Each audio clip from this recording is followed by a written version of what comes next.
everybody, it's Eric Pappenfuss. It's Friday, so it must be a buy day.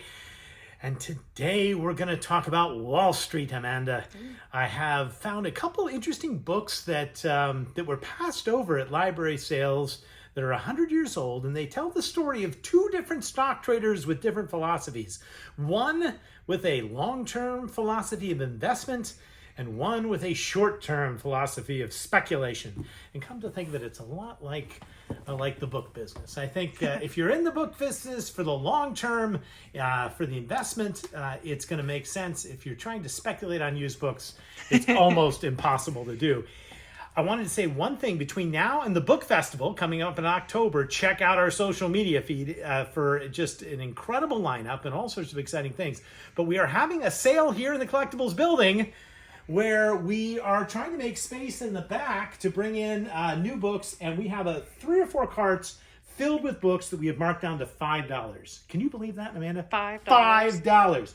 You can get 18th century histories for $5. You can get histories of Dauphin County for $5. You can get a directory for Portland, Maine from whatever this is, the 1930s for $5.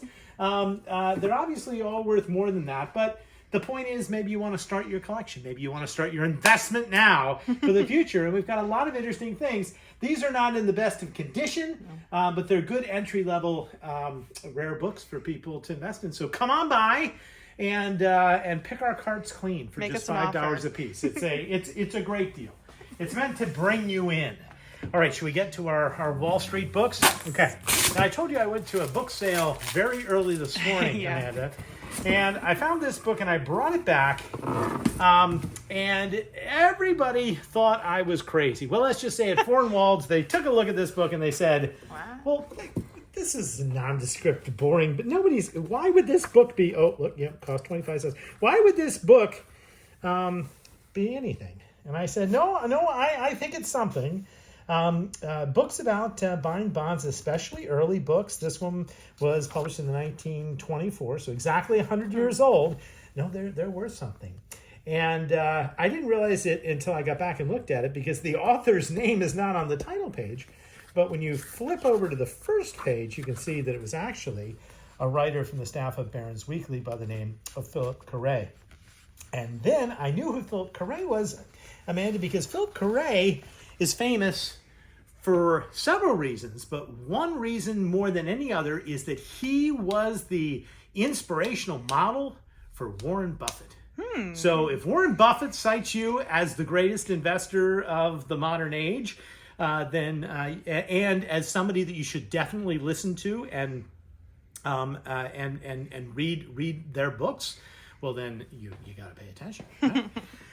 So Buffett has repeatedly cited Carré. Carré was also famous because he started one of the first mutual funds in American history, and that fund sort of grew and grew over time and made millions of dollars for all the people that invested in it. So he was the previous generation's Warren Buffett, and Warren Buffett really appreciated him.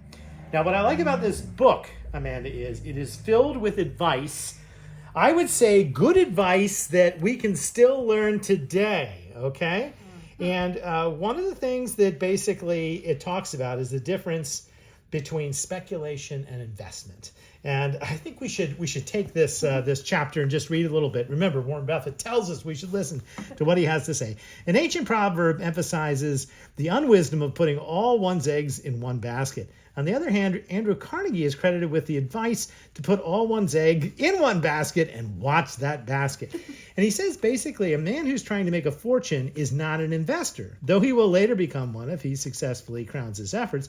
The investor is primarily interested in the conservation of wealth, while it be the savings of 1 year or many with a modest rate of return on his funds.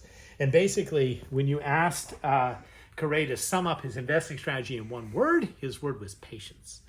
You invest in good companies, you're patient, you diversify your assets, you wait, and in the long haul, we're a great country, your portfolio is going to grow, and you will be successful. If you speculate, if you try and get rich quick, if you put all your eggs in one basket, well, then bad things are going to happen, according to Carré. and that's that's his investing wisdom, and that's actually Warren Buffett's wisdom too. When he talks about diversification, he basically lays out the blueprint for the first ever mutual fund, which is pretty cool. Which basically means spread it out. Don't put all your money in, New England stocks. Make sure you've got a mixture of things.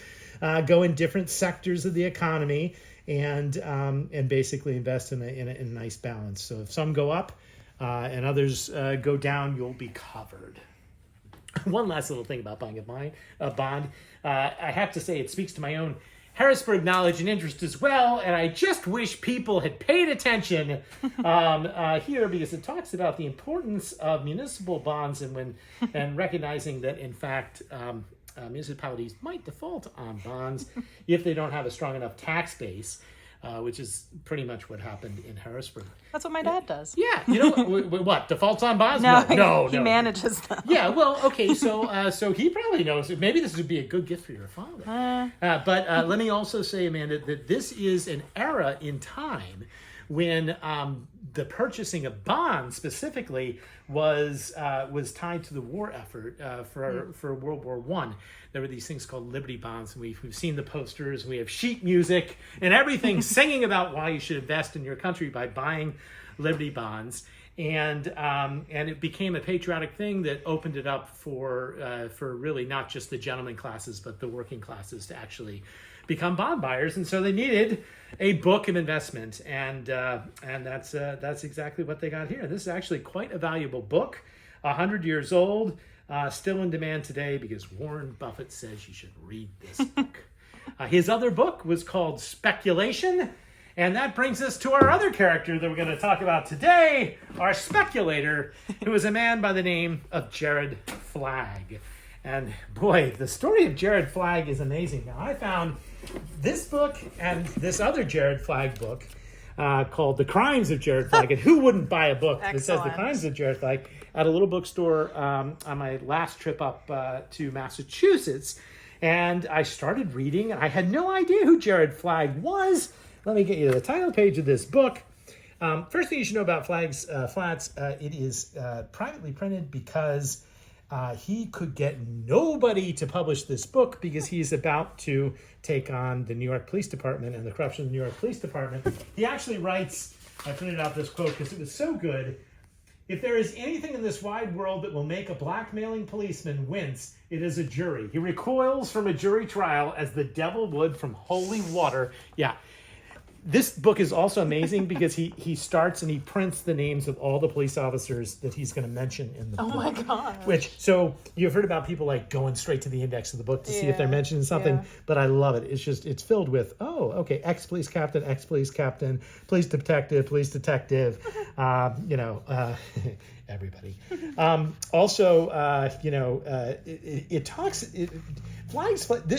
Jared is amazing because he is the man who came up, Amanda, with the concept of no money down. Would you believe it? And he did it in the furniture trade. And he basically said he convinced people not to pay any down payment on their furniture. He paid the down payment to the furniture companies instead, and he made a fortune off of this. And he's responsible basically for that whole phenomenon today of no money down. He got so wealthy that he was basically buying and selling and furnishing his own flats, and he accused the New York Police Department of cracking down on them and basically making his life difficult. In the second book, The Crimes of Jared Flagg, you talk more about his stock trading days, and he is famous for promising just unbelievably high returns, certainly nothing like you would get in the bond market, and he is actually arrested for what is really the first Ponzi scheme in American history. And under police questioning, do you know what happens? I don't. He dies. He literally expires. And I like this book because The Crimes has his New York Times obituary, which basically says, 70-year-old stock market died today while being questioned by Keys Winter Deputy Attorney General, who is investigating his method of selling bonds. Flagg, known among Broadway as 52% Flagg, because of his boast that he could earn its clients 1% per week, collapsed in his chair, and it's just a sad story of the poor guy. But nonetheless, and then the crimes of Jared Flaggs basically just goes on and on about how innocent he is, and Flaggs blames everybody else. But it's a story of speculation versus investment. And that's what I had for you today. And we're gonna have with a funny book. This one is pretty good, Amanda. I don't know why I associated this activity with Wall Street, but I just did. It's A Knife Throwing, a Practical Guide. I really like the author picture on the back. Yeah, that's really good. You would listen to him. And if you didn't get enough of him on the back, he's the one who's actually demonstrating the throwing and everything. But here are the sub chapters. All right. The sub chapters are nicely illustrated. The Wheel of Death. That's the Wheel of Death. Mouth-held objects as targets. Throwing blindfolded. Throwing at a screened human target. And Knives of Fire. Listen, so not everybody can if that book isn't worth reading, forget buying a bond. You should read Knife Throwing, at least to work out all your stress. Available among our many funny books at the Midtown Scholar. Well, thanks for watching. I hope you'll watch next week and every week, Fridays at noon, for more adventures in the world of books.